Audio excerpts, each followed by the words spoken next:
Welcome to the Relax into Love podcast, the place for spiritual, ambitious women to awaken to divine connection within themselves and their partner and manifest their most desired relationship with joy and ease.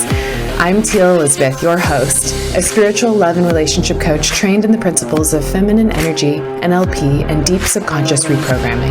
And through this podcast, it is my desire to inspire you on all things dating, relationships, and self-love. Now, on to the show. Good morning. Happy Monday. I know that I don't want to bring a lot of heaviness to this video.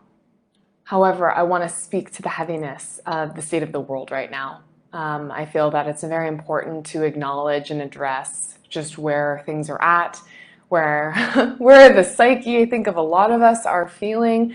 Yesterday was Mental Health Day, World National Mental Health Day, and I feel that it's important to have a bit of a discussion about how we are doing in our mental health right now. And as a leader of love and opening hearts to the world right now, I feel more than ever that the majority of the collective of us are feeling very heavy and feeling like our hearts are feeling the need to close and protect ourselves.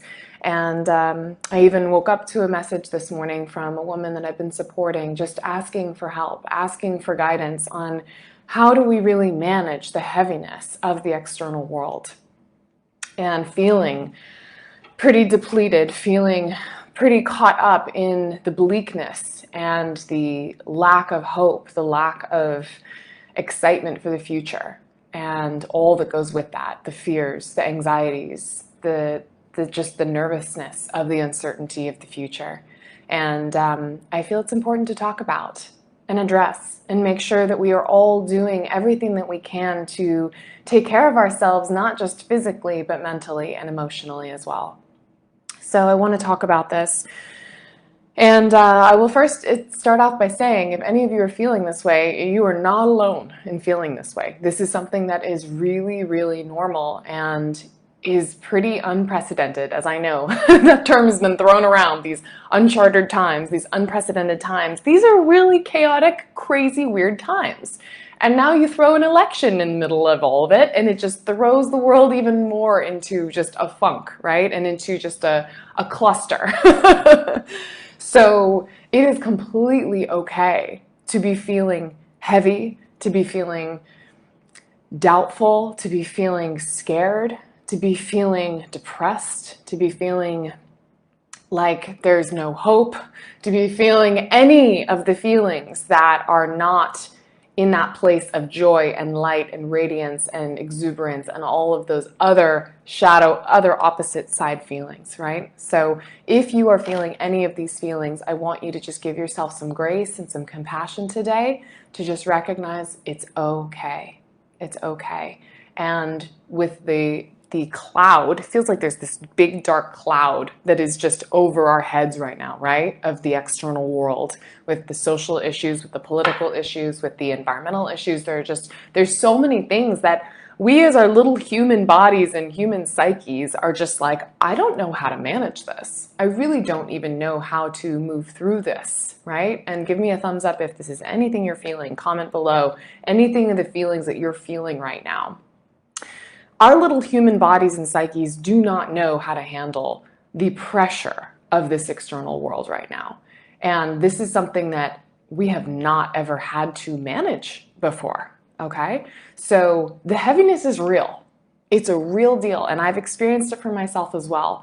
And there are always going to be those roller coasters, ups and downs of moving through these feelings, right? But the most important thing is that we do not get swept up into these feelings, that we do not get swept up into the fears of these feelings, and that we still find some way to navigate and move through all of this just craziness of the external so that we can find that peace and that calm and that place of centered groundedness within ourself. Because if we don't have that centered groundedness within ourself, it's going to make it a lot harder to be able to navigate and go through the everydays of our lives. Okay? So the first message here, when we talk about how do we get back to that place of grounded sense of self and navigating all the heaviness, is to first recognize that it is an illusion. Okay? And you're probably like, what are you talking about? It's not illusion. It's very real. There are riots happening right outside my door. And I know because there are, right? I know that there is a reality of what is happening, but the energy attached to it is an illusion. The energy attached to it comes out of a place of fear, comes out of a place of ego, comes out of a place of trying to control and trying to gain power, okay? And all of this is a construct that we make up in our minds. It's our minds trying to play mental warfare with each other, trying to succeed, trying to push ahead, trying to become better than others, trying to whatever the agenda is, okay? So that's the first thing to recognize, is that the emotions, the heaviness that comes up through all of this is all made up. It's mental heaviness, okay? There's a man who was out in, he was doing a trek in Alaska for the last, God, I think 4 months, leading up right to the pandemic. And then he came out of his trek from Alaska, like halfway through the pandemic. And he was just like, what happened to the world, right? He was so unplugged for all of that time from being out in the woods of Alaska with no cell reception, no access to social media, that he was living his life. He was fine. He was dandy, right? Everything was good. He was centered. He was at peace within himself. But only when he plugged back into our world here, into the social media, and we'll talk about that in a second, did it really start to hit him, holy crap, there's a lot of heaviness going on, right? And I bring this up in a sense to really to actually explain how much this really is just a construct in our mind. Because if it was really true fear and threat in our everyday experience, he would have been noticing it in his daily experience, but he was removed from it. And although not all of us can be removed from it in the being out in Alaska, we can remove ourselves from the energy of it in our daily experience. Okay? And that starts with making sure that we're being very, very careful about the inputs that we allow into our experience. So not only is this unprecedented times of what we're experiencing as human bodies, but we're also in a place where we are having more access than ever to seeing all of it all the time because of social media. If you think about it, social media is not that old.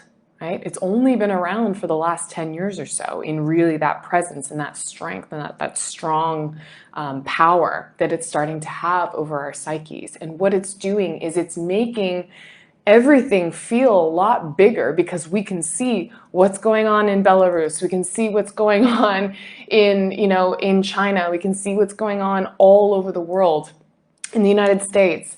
And so it naturally is just causing all of us to carry the weight of the world, literally the weight of the world on our shoulders, because we have access to the information of knowing what is going on everywhere in the world. So I'm not saying that I want you to stick your head in the sand and pretend that you just don't know anything or just go off to Alaska and you're going to be blissful. But I'm just painting these opposites for you to be able to recognize and see just how big and why this is all feeling so big and so heavy, because we have been just having these kind of layers of new types of experiences come onto our human little psyche, and the psyche's just like, whoa, I do not know how to move through this, right? I've never had to deal with this before. So when we can look at it from that perspective and say, okay, we have social media that's making everything just so much more in our face and more prominent and more exacerbated, right? With the energy and preying on people's fears, preying on people's pain. Then we have the fact that we just have a lot going on in this year of 2020. And then we have just the everyday human experience of needing to take care of ourselves, needing to eat, needing to sleep, needing to make money, all of that kind of stuff, needing to love, right?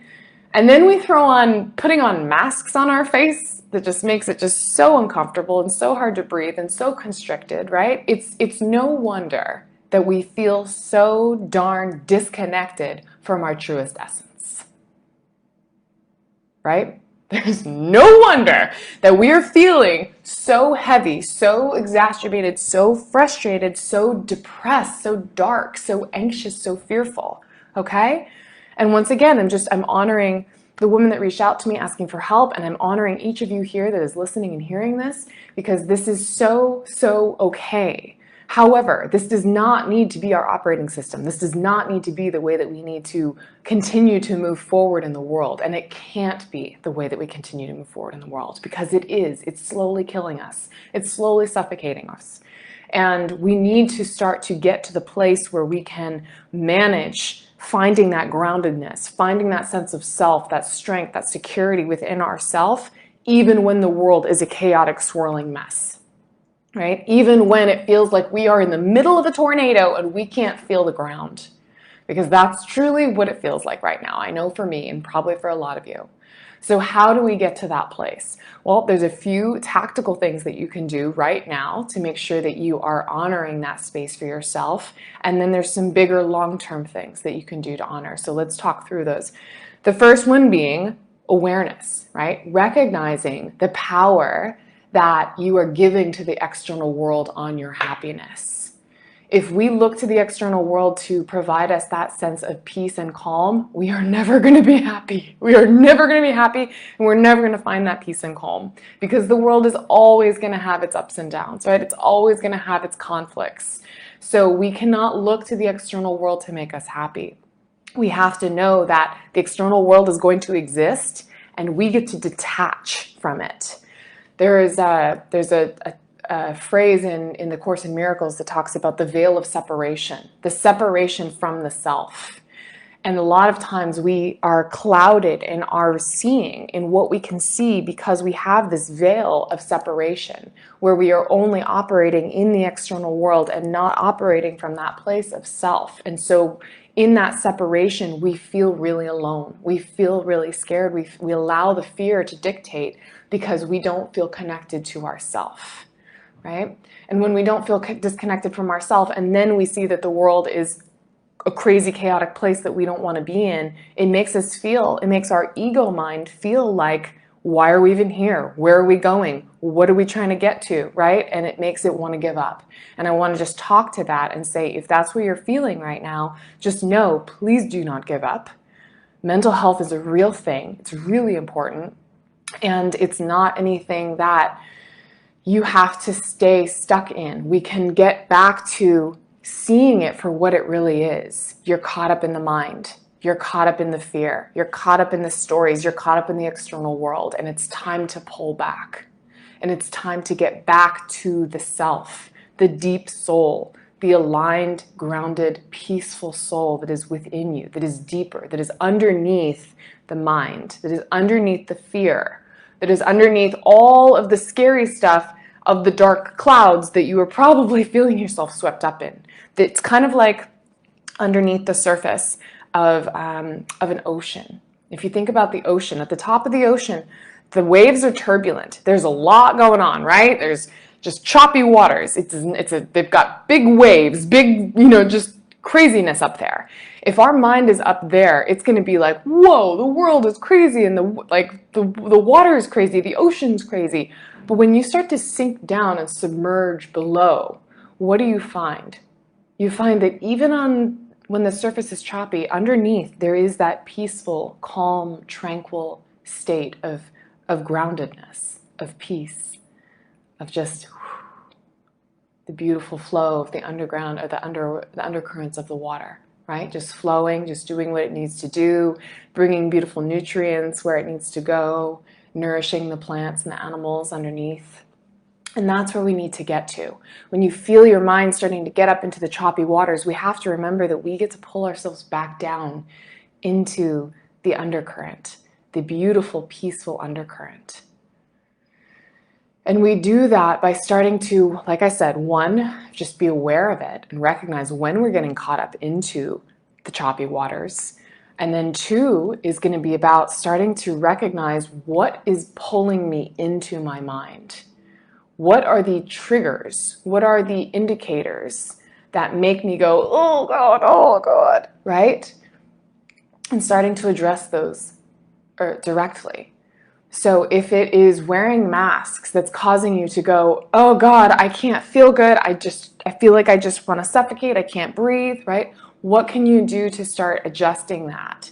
Either, I know they have like those shield masks that can be really great instead of wearing the ones that are literally right on your face. So maybe it's about talking to your employer and say, hey, I really need to start wearing a shield mask instead of one of these mask things, right? If it's the news that's just making you go crazy, it is completely okay to take a little break from the news and just let yourself have that space to just pull back a little bit. Hi, Sophia. So good. I'm so glad to see you on here. If it is, gosh, if it is your family members having conversations about politics that just make you go crazy, it's okay to set those boundaries and say, hey, you know what? I'm not feeling comfortable with talking about this right now. I need to make sure that I'm protecting myself and just keeping myself in a more positive space. Whatever it is, just start to think about what are the identifiers that are causing you to get swept up into the mind, into the choppy waters, into the depression, the anxiety, the frustration, the fear. And starting to see it for what it is, and then managing those things, right? Managing those triggers, every single one of them. And then the third part of it is about actually starting to drop into the space of, how do I get back to that place of peace and calm within myself?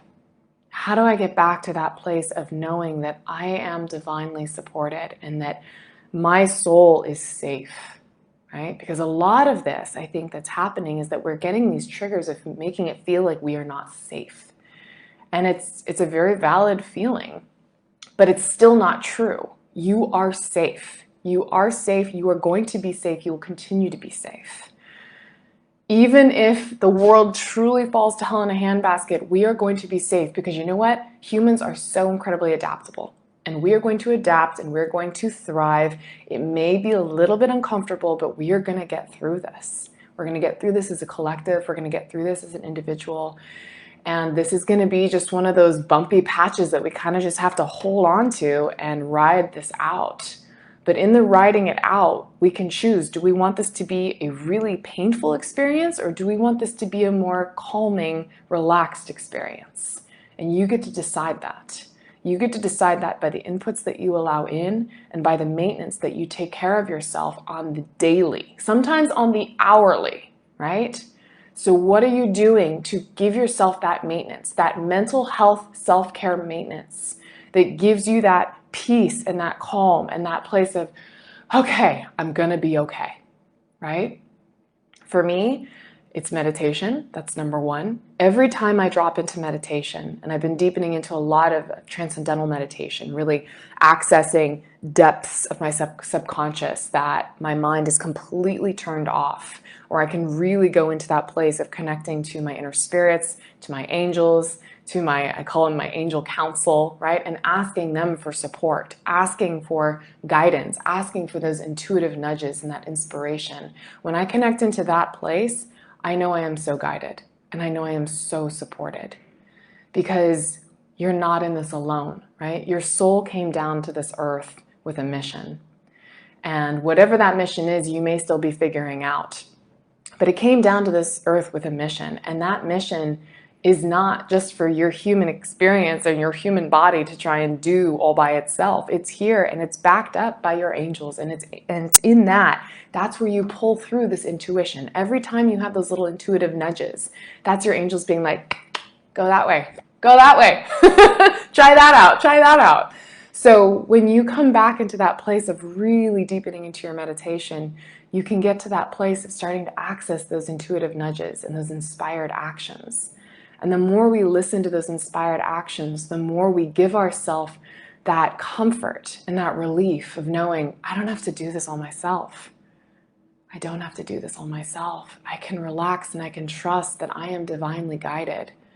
And although I wish I wasn't put on this earth at this specific time because it's not very fun, I'm here with a bigger purpose and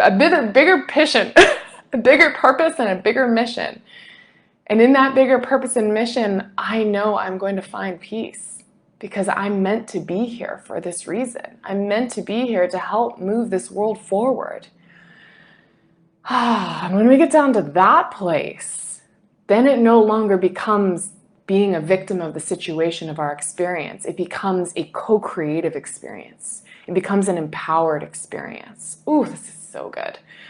It becomes a place of you choosing to be here right now, in the muck, in the darkness, in the heaviness, and recognizing, I want this, right? I want this because I get to show up more powerfully. I get to show up in my essence and be the true catalyst that this world needs to propel us into where we need to truly get to, right? Because let's be honest, the last 100 years have not been the best for our earth, for our poor mama earth. We need to start shifting the way that we operate as a human species, as an environmental species, as stewards of the earth. I won't get into it too much, but it's such a beautiful time to be alive right now. And more than ever, we are waking up as a human collective and recognizing, okay, one, there's a lot more going on than just what our mind sees. And two, we've got bigger missions.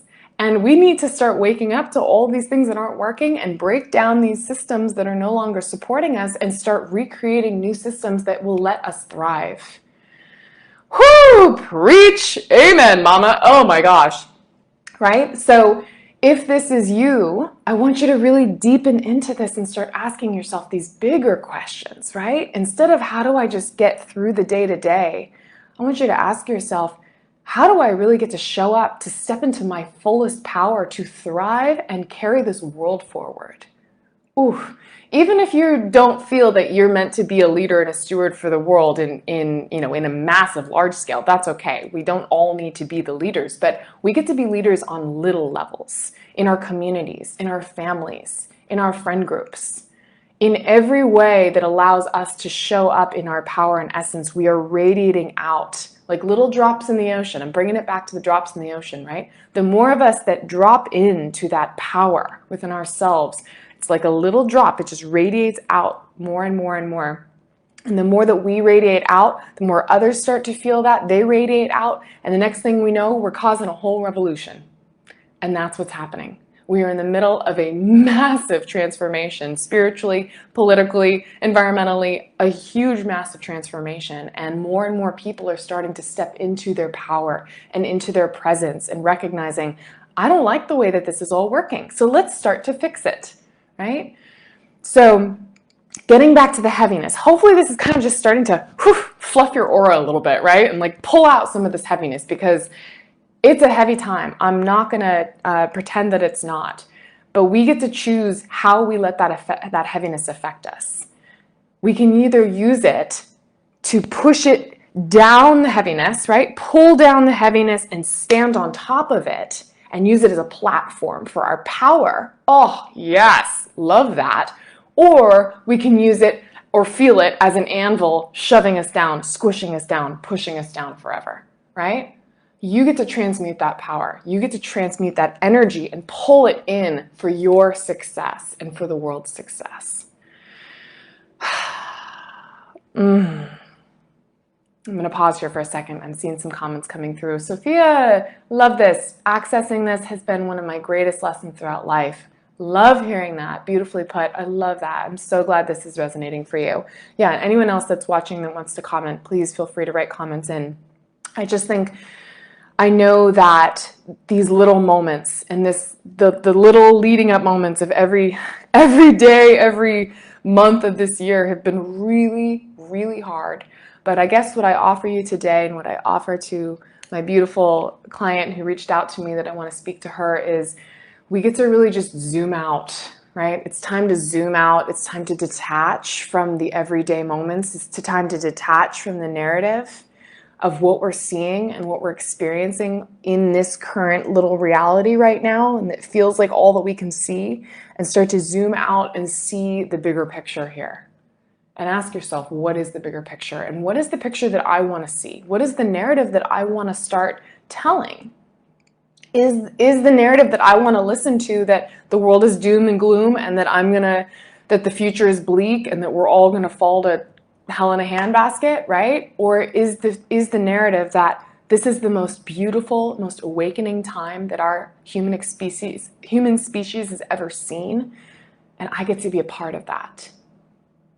And that I get to be a part of that in the ways that I can bring my unique gifts and talents to the world.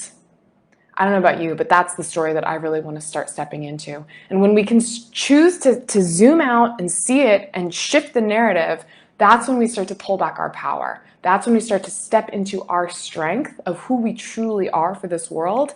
And we get to start to see that I don't live in the world. I live above this world, right? I live detached. That veil of separation no longer exists, and you become connected back to the spirit, back to the soul that you truly are, and you get to see the world for what it really is, which is just a manifestation of the collective consciousness. So it comes back to our individual responsibility to manage our consciousness, to manage our stories, to manage our mind, and make sure that we're not giving over our control to the fear, to the scare tactics, to the everything that is trying to come at us. That we get to put a temporary pause, a temporary block on that, come back into who we are, reground, recenter, re-rally, right? And then come back out into the world again and see it in a whole new perspective. And I'll give you a really beautiful little anecdote story for myself. I went and had an energy healing done on Tuesday, right after my birthday. It was a gift to myself. And I've been a huge advocate of energy healing, and I'm actually a practiced energy practitioner myself. So I love being able to give that as a gift, but I also recognize the importance of receiving it. And I went to an energy healer, and she did some just beautiful, she ran my bars. She did a lot of like heart opening work, a lot of like spleen work randomly. Excuse me. But moving through that, I could feel myself in the beginning of it. I have human struggles as well, right? I could feel my mind just being like, for a good 20 minutes of it. But then I started to really deepen into it. I really started to relax into it. And after the hour-long experience, she left the room and she let me just lay on the table. And I was just feeling this lightness, this etherealness, this just energetic like buzzing, this warm tingliness just throughout my entire body, as if I could truly feel that there was this like soul and body connection, but that I wasn't holding the heaviness of my body. I was out of it. I was still in my body, but I could recognize that it was just the vessel for me to go out and do my daily things, right? But I was so much more than my body, that I was my spirit, and my soul and my spirit was there, and it was vibrating, and it was tingly, and it was warm. And as I opened my eyes, it was the craziest, strangest experience. As I opened my eyes and I laid there on the table, just this massage table, and I looked around and I could hear the birds and I could see the candles and I could just see the beautiful room. I truly saw and felt that I was zoomed out of the identity of the mind. I could really feel like I was the soul embodied in a body, if that makes sense, right? I felt detached. I didn't feel like I was plugged into like, okay, I got to check my Instagram and I got to go answer these emails. And like in the mind, I was just in this place of just zooming out and observing and watching and seeing how everything unfolded. And as I walked out into the day and went and got lunch, I was just noticing how I observed and how I spoke to people and how I could really shift my interactions with people from this place of feeling detached and from this place of truly being this soul essence versus just the human essence. And it's so much more peaceful, and it's so much more grounded, and so much more in touch with your highest alignment. So I hope that this message has hit home for you. I hope that you've had some takeaways. I'd love for you to comment below what some of your takeaways have been from this conversation. I hope that this has been helpful for you in just opening up and releasing, hopefully, some of that heaviness, right? Fluffing the aura, letting some of this go, this stagnant, this just energy that is out there. Just recognizing, although it's out there, we do not need to plug into it. And I guess the last thing is just really prioritize some play today. Some play and some joy today into your day-to-day. Ask yourself, what can I do to tap back into the play and into the joy and bring some lightness back into my experience? Because I tell you, it's been something I too have had to kind of move through, a lot of heavy layers lately that have been coming up. But as I've been moving through them, crying through them, energy healing through them, massaging through them, dancing through them, right? I've moved into a place of just feeling that lightness again and feeling that playfulness again. And when we can bring in that playfulness, it allows everything else to just kind of flow a lot easier. And this is so important, to just let ourselves have that flow and that just release. Because play and laughter and lightness is what allows for us to release the heaviness that doesn't serve us. So think about what you can do to prioritize your joy. And if any of you want to just have a one-off coaching session with me and just talk through this more, or just have me hold space for you, I'm happy to do that. I will leave my email below and we can just get on a call and I can hold space for you and really give you some time to process, because I know that this is a lot that's happening for each of us. And it is a lot to manage on our own. And you're not alone, my dears. You're not alone. I'm going through it. I'm moving through it too. But we can get through this, and we will get through this together. And I'm so happy to have each of you in my community. Namaste. Thanks for tuning in to another amazing episode of the Relaxing to Love podcast. If you are loving what you're hearing, please, I would love for you to write me a heartfelt review. It means so much for the success of this podcast. And honestly, I love hearing what really hits home for your soul. And the feedback, really, I read every piece of it. So definitely pop me a love note and share this with a friend. Share this with someone who you know could really use this message today. And let's keep spreading the love. Until next time.